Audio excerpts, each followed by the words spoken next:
Com o tempo, as areias clamam a todos nós. Eu abrirei os olhos deles. Azir foi o imperador mortal de Shurima, em era muito antiga. Um homem orgulhoso que esteve a um passo à frente da imortalidade. Sua insolência fez com que fosse traído e assassinado no momento de seu maior triunfo. Mas agora, milênios depois, ele renasceu como um ascendente de poder imenso, com sua cidade antes soterrada agora erguida. Azir busca devolver Shurima à sua antiga glória. Olá a todos! Eu sou Elief e antes da gente começar, eu gostaria de contar com a sua colaboração para que possamos expandir o Império Rúnico por todas as barreiras do YouTube. Sem mais delongas, bora pro vídeo. Milênios atrás, o Império Shurimani era um reino com uma multitude de estados vassalos, conquistados por poderosos exércitos liderados por guerreiros semi-invencíveis conhecidos como Ascendentes, governados por um imperador ambicioso e insaciável. Shurima foi o maior reino de seu tempo, uma terra fértil e abençoada pelos poderes do Sol, que brilhava através de um imenso disco dourado, flutuando sobre o templo situado no coração da capital. Poder ancestral circula por mim. Há destino em nossas mãos. O mais jovem e preferido filho do imperador, Azir, nunca teria um destino grandioso diante de. Com tantos irmãos à sua frente, ele jamais se tornaria o imperador.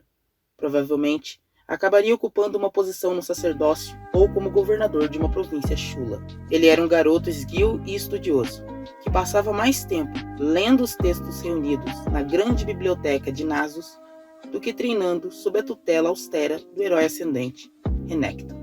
Em meio às estantes retorcidas repletas de pergaminhos, livros e tabuletas, Azir conheceu um jovem escravo que visitava a biblioteca quase diariamente atrás de textos cobiçados por seu mestre. Os escravos de Shurima eram proibidos de ter nomes, mas a amizade entre os garotos levou Azir a burlar a lei e batizar seu amigo de Sheraf, que significa aquele que compartilha. Ele nomeou Sheraf para ser seu servo pessoal, com cautela para não colocá-lo em perigo por tê-lo nomeado. E os dois garotos compartilhavam seu amor pela história, aprendendo tudo o que podiam sobre o passado de Shurima e o vasto legado dos heróis ascendentes. Enquanto viajava com seu pai, seus irmãos Renekton, na peregrinação anual pelo Império, sua caravana real parou em um famoso oásis para passar a noite. Azir e Sheraf afastaram-se no meio da noite para desenhar as estrelas e cunhar seus próprios mapas para adicionarem à coleção da grande biblioteca. Enquanto rabiscavam os formatos das constelações, a caravana real foi atacada por assassinos traidores, enviados ali pelos inimigos do imperador.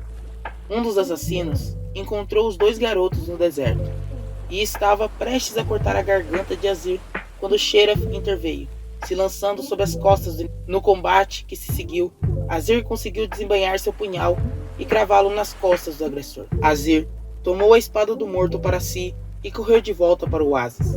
Mas, ao chegar, notou que os assassinos já tinham sido derrotados. Renekton havia protegido o imperador e eliminado os assassinos, mas os irmãos de Azir estavam todos mortos. Azir contou a seu pai sobre a bravura de Sheraf e pediu-lhe que recompensasse o jovem escravo, mas seu pai fez-se de surdo aos olhos do imperador.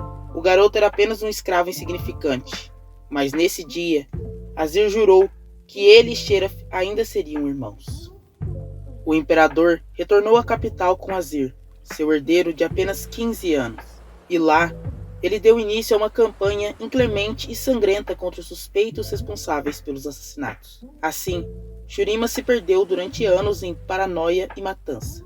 À medida que o imperador se vingava de qualquer suspeito de traição, e embora ele fosse herdeiro do trono, a vida de Azir estava por um fio.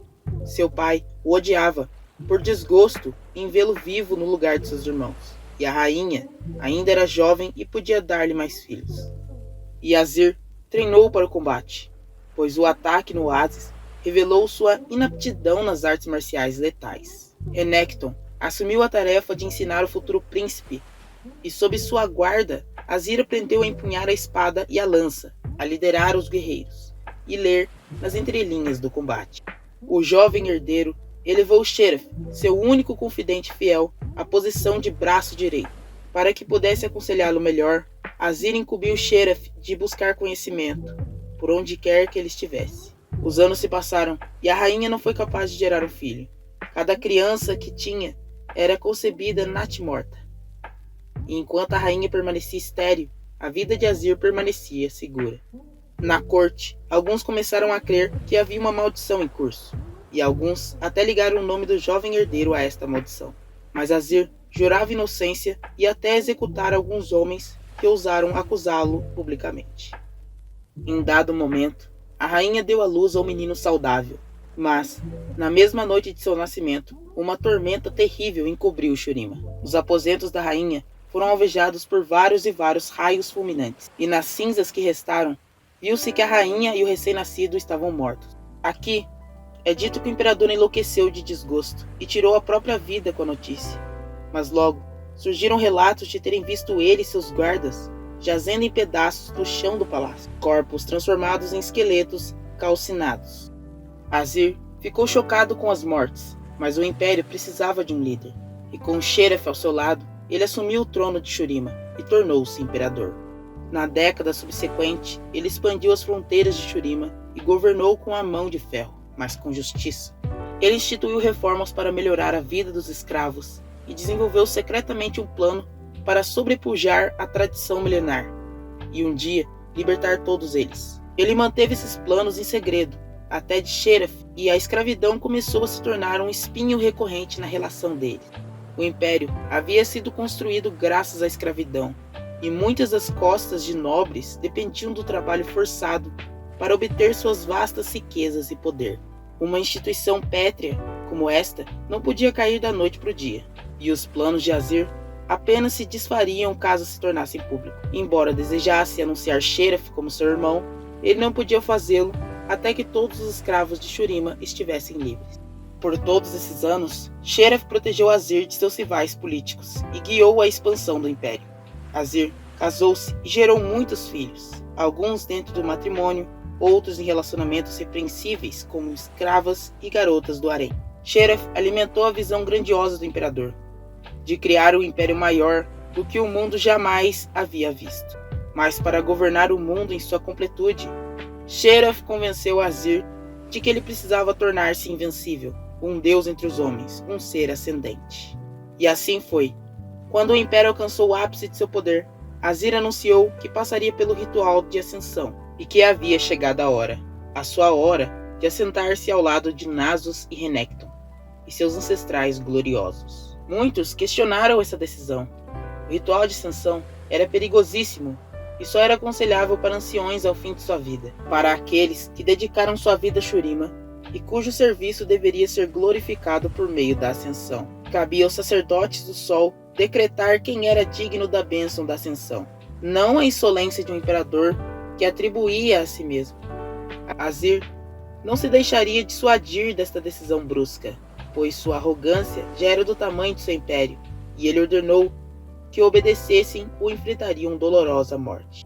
Chegara o dia do ritual, e Azir marchou até o plato da ascensão, rodeado por milhares de seus guerreiros e dezenas de milhares de súditos. Os irmãos Renekton e Nasus estavam ausentes, pois haviam sido enviados por Sheriff para lidar com uma ameaça urgente. E ainda assim, isso não fora suficiente para Azir desistir de seu destino glorioso. Ele subiu ao topo do grande disco dourado que flutuava sobre o templo do coração da cidade. E antes que os sacerdotes do sol pudessem iniciar o ritual, virou-se para Sheriff e finalmente o libertou.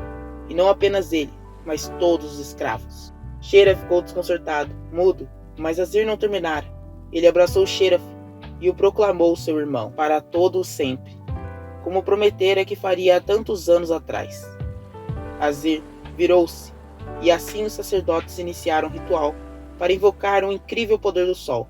Azir não sabia, mas Sheriff havia estudado muito além de história e filosofia em sua busca por conhecimento. Ele havia aprendido as artes negras da feitiçaria e nutrido um desejo ardente de liberdade que crescera como um câncer de ódio fulgurante. No ápice do ritual, o ex-escravo revelou todos os seus poderes e lançou Azir, que estava sobre o plato, para longe. Sem a proteção do círculo rúnico, Azir foi consumido pelo fogo solar, e Sheriff tomou seu lugar. A luz encheu Sheriff de poder e ele rugiu ao ver seu corpo mortal e iniciar a transformação. Mas a magia do ritual não havia sido direcionada a Sheriff e todas as energias magníficas, poderosas e celestiais não poderiam ser redirecionadas levianamente, a não ser com graves consequências. O poder do ritual de ascensão expandiu para fora e devastou Shurima, destruindo completamente a cidade. O povo reduziu-se a cinzas, e os palácios gigantes se arruinaram e foram engolidos pelas areias do deserto que vieram. O disco solar despencou dos céus, e o que havia levado séculos para construir fora arruinado em um só instante, pela ambição de um homem e do ódio mal dirigido de outro. E tudo o que restou da cidade de Azir foram ruínas enterradas, e ecos dos gritos do povo nos ventos noturnos. Mas Azir não via nada disso. Para ele, tudo era o vazio. Suas últimas memórias eram de dor e de chamas. E ele não soube do que acontecera consigo no templo, nem com seu império. Assim ele permaneceu, neste oblívio infinito por milhares de anos após a perdição de Shurima, até que o sangue de seu último descendente foi derramado nas ruínas do templo e o ressuscitou. Azir renascera, mas estava incompleto. Seu corpo não era mais do que poeira viva e disforme, que se compunha apenas graças à sua força de vontade indomável. Aos poucos retomou sua força corpórea, e Azir vagou pelas ruínas até encontrar o corpo de uma mulher, com um punhal traiçoeiro em suas costas. Ele não a conhecia, mas distinguia os longínquos traços de sua linhagem nela. Todas as ideias de império e poder se perderam, e ele ergueu nesta filha de Shurima e carregou-a até que outrora havia sido o oásis da alvorada. O oásis estava seco e vazio, mas a cada passo de Azir, água cristalina passava a encher os córregos rochosos. Azir mergulhou o corpo da mulher nas águas restauradoras do oásis, e à medida que o sangue era lavado, restava apenas uma cicatriz seca no local onde o punhal havia perfurado. E através deste ato de altruísmo, Azir foi alçado nos céus por uma coluna de fogo, e a magia de Shurima o fez renascer, reforjando-o como o ser ascendente que outrora ele havia se tornado. O sol derramou e irradiou sua imortalidade sobre ele, forjando também sua magnífica armadura de falcão e concedendo-lhe o poder de comandar as próprias areias do deserto. Azir ergueu seus braços, e sua cidade arruinada se libertou da poeira secular que a enterrara sobre o solo deserto, e voltou à vida. O disco solar flutuou mais uma vez sobre os céus, e as águas de cura fluíram pelos templos, mergulhando de volta para a luz, sob o comando do imperador. Azir caminhou sobre os degraus do recém-restaurado templo solar, manipulando os ventos desérticos de forma a recriar os últimos momentos da cidade. Fantasmas de areia reencenaram os últimos momentos da cidade há tantos anos, e Azir se horrorizou ao ver a revelação da traição de Sheriff. Ele chorou ao ver sua família assassinada, seu império ruir e seu poder ser roubado. Agora, um milênio mais tarde, ele compreendera a profundidade do ódio nutrido por seu antigo amigo e aliado. Com o poder e a premonição de um ser ascendente, Azir sentiu a presença de Sheriff no mundo e invocou um exército de guerreiros das areias para marcharem ao lado de seu imperador renascido. E com o sol reluzente no disco dourado acima de si, Azir fez um energético juramento: eu reivindicarei minhas terras e retomarei o que era meu.